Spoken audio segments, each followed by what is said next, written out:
আউযুবিল্লাহি মিনাশ শাইতানিৰ ৰাজিম। বিসমিল্লাহিৰ ৰহমানিৰ ৰহিম।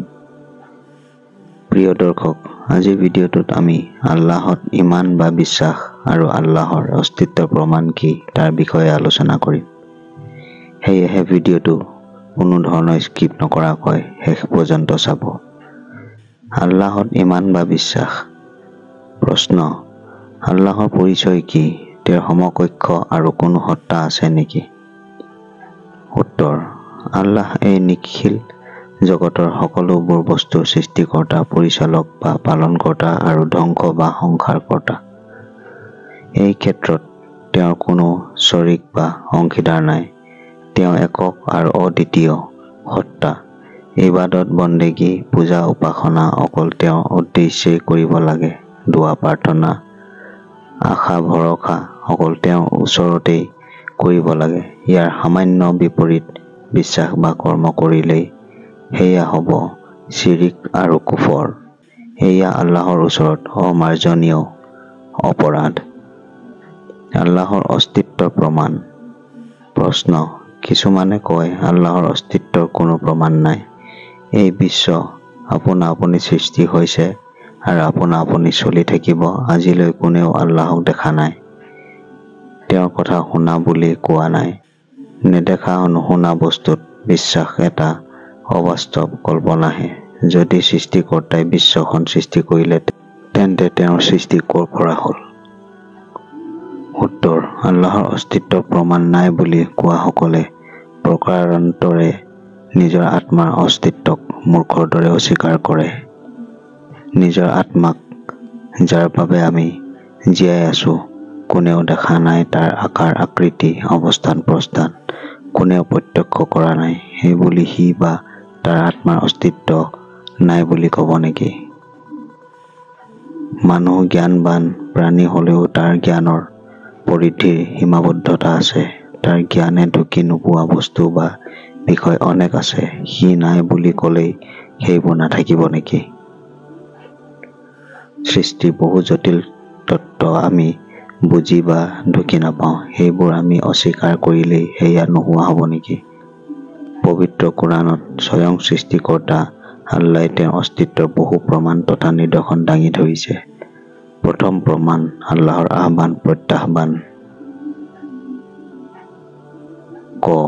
আল্লাহে তেওঁৰ বাণীত কৈছে, নিশ্চয় আকাশ আৰু পৃথিৱীৰ সৃষ্টি, নৈপুণ্যত, দিন আৰু ৰাতিৰ আৱৰ্তনত, সমুদ্ৰত জাহাজসমূহৰ চলাচলত, যাৰ দ্বাৰা মানুহ উপকৃত হয় আৰু আকাশ মাৰ্গৰ পৰা বৰ্ষিত পানীত, যাৰ দ্বাৰা সঞ্জীৱিত হয় মৃত শুকান পৃথিৱী,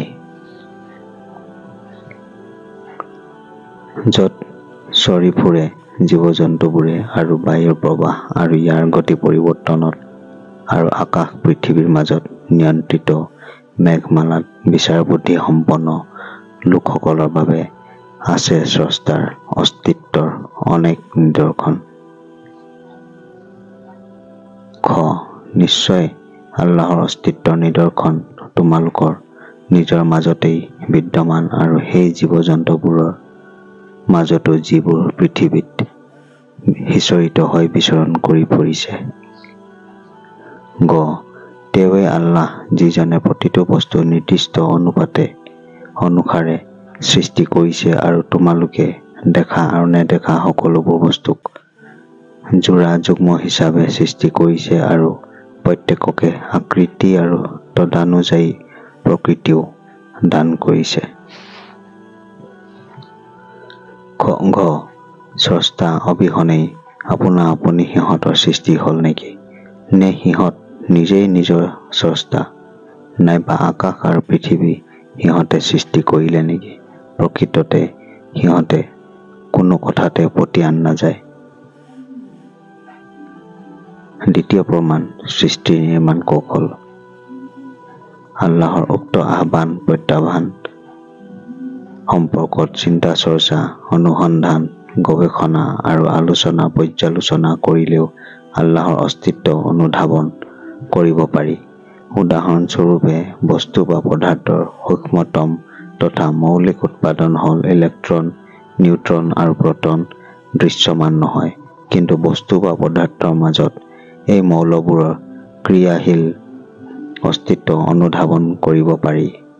সেইদৰে সৃষ্টিৰ মাজত স্ৰষ্টাৰ অস্তিত্ব দৃশ্যমান নহ'লেও তাৰ মাজত পৰিদৃষ্ট সৃষ্টি নৈপুণ্য, অনুপাত, ভাৰসাম্য, নিয়ম, শৃংখলা, আকৰ্ষণ, বিকৰ্ষণ আদিয়ে সৃষ্টিৰ অন্তৰালত অকল এজন স্ৰষ্টাৰ অস্তিত্বই নহয়, বৰং সেই সত্তাটোৰ অসীম জ্ঞান আৰু প্ৰজ্ঞাৰো প্ৰমাণ দাঙি ধৰে।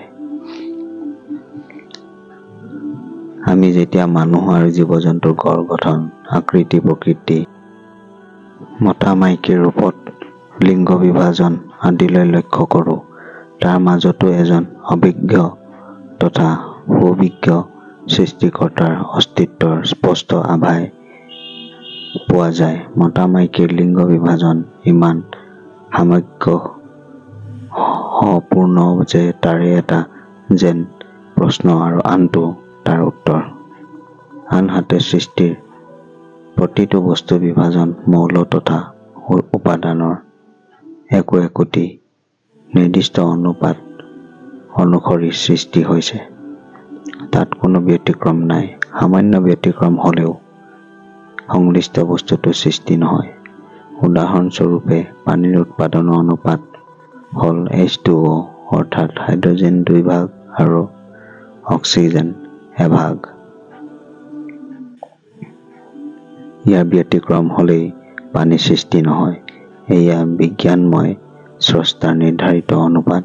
সেয়ে আল্লাহ তাআলাই তেওঁৰ নিৰ্মাণ কৌশলৰ নিখুঁততা সন্দৰ্ভত পুনৰ প্ৰত্যাহ্বান জনাই কৈছে, কৰুণাময়ৰ সৃষ্টিত কিবা খুঁত বা অসামঞ্জস্য দেখিবলৈ পাইছেনে?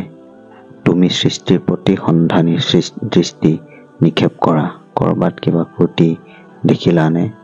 পোন দৃষ্টিপাত কৰিলেও একো নাপাবা। অৱশেষত তোমালোকৰ দৃষ্টি ব্যৰ্থ আৰু ক্লান্ত হৈ উভতি আহিব। তৃতীয় প্ৰমাণ মানৱ সৃষ্ট বস্তুৰ উদাহৰণ। আমি যদি জ্ঞান বুদ্ধি সম্পন্ন মানুহে কোনো বিশেষ সূত্ৰ বা পৰিকল্পনা অনুযায়ী বনোৱা বা নিৰ্মাণ কৰা বস্তুবোৰলৈ চাওঁ, তেন্তে সেইবোৰৰ অনুৰূপ আন কোনো বস্তু আপোনা আপুনি সৃষ্টি বা পৰিচালিত হোৱা দেখিবলৈ নাপাওঁ। গাড়ী মটৰ, উৰা জাহাজ, পানী জাহাজ, ঘৰ দুৱাৰ, কলম কাগজ, যন্ত্ৰপাতি, radio', TV, camera, video', VCR, কাপোৰ, চাৰ্ট, পেণ্ট আদি কোনো বস্তুৱেই আপোনা আপুনি নহয়, বৰং ইয়াত মানুহৰ দৈহিক শ্ৰম, বিজ্ঞান আৰু প্ৰযুক্তিগত পদ্ধতি তথা পৰিকল্পনাৰ আৱশ্যক। এইবোৰৰ নিৰ্মাণ প্ৰস্তুতকৰণৰ অন্তৰালত মানুহৰ জ্ঞান বুদ্ধি তথা কলা কৌশল প্ৰত্যক্ষভাৱে জড়িত। এই কথা আমি সকলোৱে ভালদৰে বুজি পাওঁ। সেইদৰে অতি সুপৰিকল্পিত আৰু নিখুঁতভাৱে অনুপাত আৰু সমতাৰ সূত্ৰ সহকাৰে গাণিতিক আৰু জ্যামিতিকভাৱে জুখি মাখি নিৰ্ভুলভাৱে হিচাপ কৰি সুন্দৰ আৰু সৌন্দৰ্য সহকাৰে যাৰ যি আকৃতি হ'ব লাগে, য'ত যি ৰং আৰু বৰণ হ'ব লাগে, য'ত যি জীৱিকা হ'ব লাগে, যেনে সন্তান প্ৰসৱৰ পূৰ্বে মাতৃস্তনত গাৰ তৰল দুধ সৃষ্টি, যাৰ যেনে যোৰা হ'ব লাগে, তাৰ তেনে উপযোগী বিপৰীত লিংগ সৃষ্টি, আকাশ আৰু পৃথিৱীৰ সৃষ্টি আৰু নিয়ন্ত্ৰণ, চন্দ্ৰ সূৰ্য গ্ৰহ নক্ষত্ৰ আদিৰ বিজ্ঞানসন্মত অৱস্থান, শৃংখলাবদ্ধভাৱে আৱৰ্তন, প্ৰয়োজনীয় আলোকজ্যোতিৰ বিকিৰণ আদিয়ে এইবোৰৰ অন্তৰালত এজন জ্ঞানময় চেতনাশীল সত্তাৰ অস্তিত্বৰ অনুভূতি তথা আভাস দিয়ে। ইয়াক অস্বীকাৰ কৰাৰ যুক্তি ক'ত? কোনোবাই অস্বীকাৰ কৰিলেও তাত একো আহি নাযায়।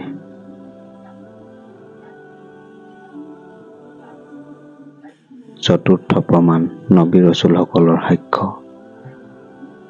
অবিশ্বাসীবিলাকৰ এটা যুক্তি হ'ল, মানৱ জাতিৰ কোনোৱে সৃষ্টিকৰ্তা আল্লাহৰ অস্তিত্ব প্ৰত্যক্ষ কৰা বা তেওঁৰ কথা শুনা নাই। সিহঁতৰ এই কথা সঁচা নহয়।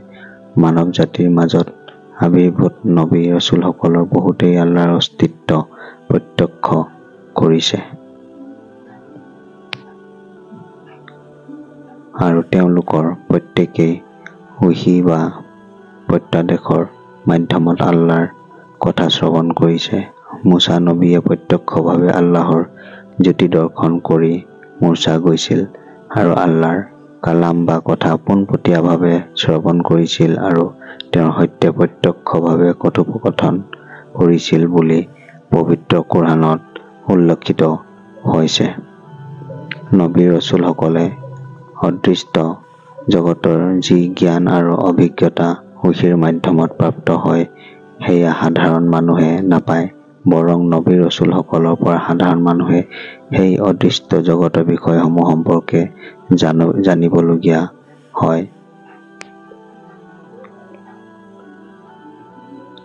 উদাহৰণস্বৰূপে মহাকাশ সম্পৰ্কে জ্যোতিৰ্বিজ্ঞানীসকলে দূৰবীক্ষণ, ছেটেলাইট কেমেৰা আদিৰে পৰ্যবেক্ষণ অনুসন্ধান কৰি যি তথ্য আৰু অভিজ্ঞতা লাভ কৰে, সাধাৰণ মানুহে সংশ্লিষ্ট জ্ঞান আৰু সঁজুলিৰ অভাৱত সেয়া লাভ কৰিব নোৱাৰে।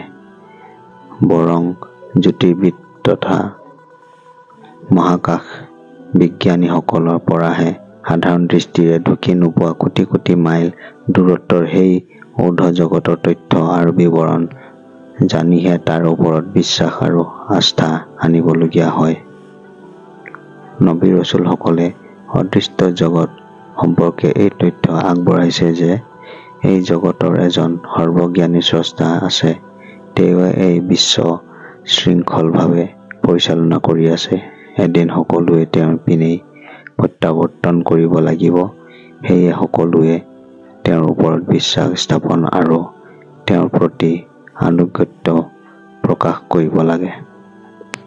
প্ৰিয় দৰ্শক, আজিৰ ভিডিঅ'টো ইমানেই আছিল। পৰৱৰ্তী আকৌ এটি নতুন ভিডিঅ' লৈ আপোনালোকৰ মাজত উপস্থিত হ'ম। তেন্তে আশা কৰিছোঁ মোৰ মৰমৰ বন্ধুসকল, আজিৰ এই ভিডিঅ'টো আপোনালোকৰ খুবেই পচন্দ হৈছে। আৰু পচন্দ হৈছে যদি ভিডিঅ'টোত এটা লাইক কৰি দিব। চাবৰ খাতিৰত ভিডিঅ'টো বেছিকৈ শ্বেয়াৰ কৰি দিব। মোৰ চেনেল ইছলামিক চাবক ছাবস্ক্ৰাইব কৰি দিব। লগতে কাষত থকা বেল আইকনটো টিপি দিব, যাতে মই যেতিয়াই নতুন ভিডিঅ' আপলোড কৰিম তাৰ নটিফিকেশ্যন সকলোতকৈ আগত আপুনি পায়। আল্লাহ হাফিজ।